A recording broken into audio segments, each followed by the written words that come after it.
तो प्रसंग चल रहा है कि एक सतनाम के जाप को अधिकारी इस दास से प्राप्त करके एक भी सांस अपने सुरत और निरत मन और पवन इन चारों पदार्थों को एकत्रित करके लेना है।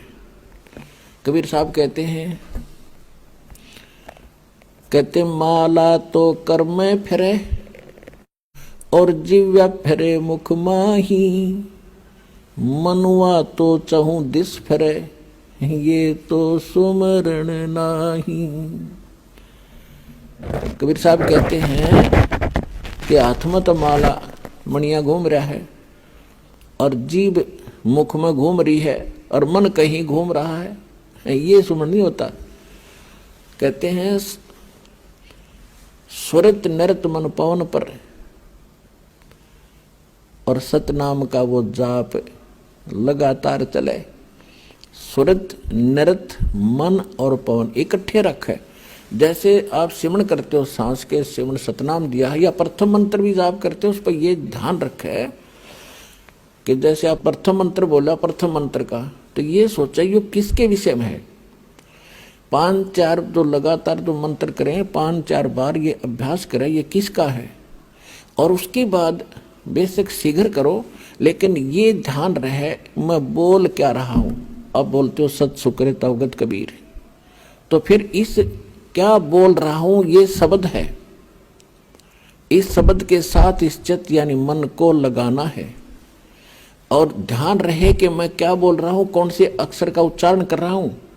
तो इसमें स्वरित और नृत अपने आप रहेगी कि किस जाप को कर रहा हूं। स्वरित नृत मन और पवन। पवन माने वायु, जो श्वास के सिमरण से संबंधित है ये कि इस पर श्वास जब जाप करो तो इसके साथ ये सांस 20 ध्यान हो कि मैं बाहर कौन सा छोड़ रहा हूं अंदर कौन सा ले रहा हूं और कौन मंत्र का उच्चारण कर रहा हूं। ये आपकी सुरत और नृत में रहना चाहिए। मैं के बोलू हूं अपनी सुरती उस पर लाए रखे। सुरती समझो आत्मा के कान हैं और नृत्य जो है आत्मा की आंखें हैं, ऐसा समझ कर दो। अब जैसे सुमन करते हो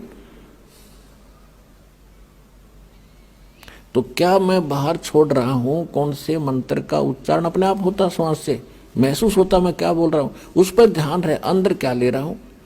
तो ये सुमन बने आपका ध्यान कहीं और श्वास करें जाओ खेचम खेचा, इससे कोई लाभ नहीं।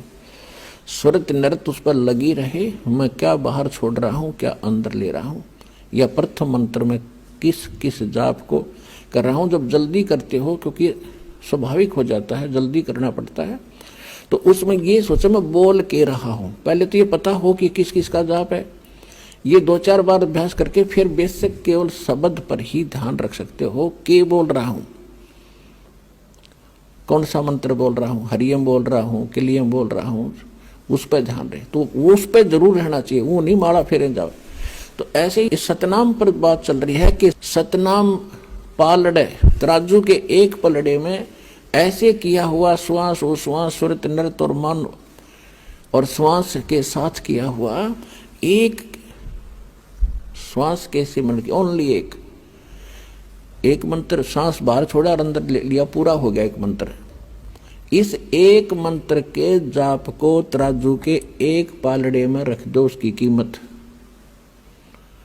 और दूसरे पलड़े में 14 लोक, विष्णु का लोक, शिव का लोक और ब्रह्मा जी का लोक, धर्मराज का लोक, नीचे के यताल पताल उतल सारे, और ऊपर के गोलोक और दुर्गा का लोक, ब्रह्मलोक, सपतपुरी, स्वर्ग और नरक।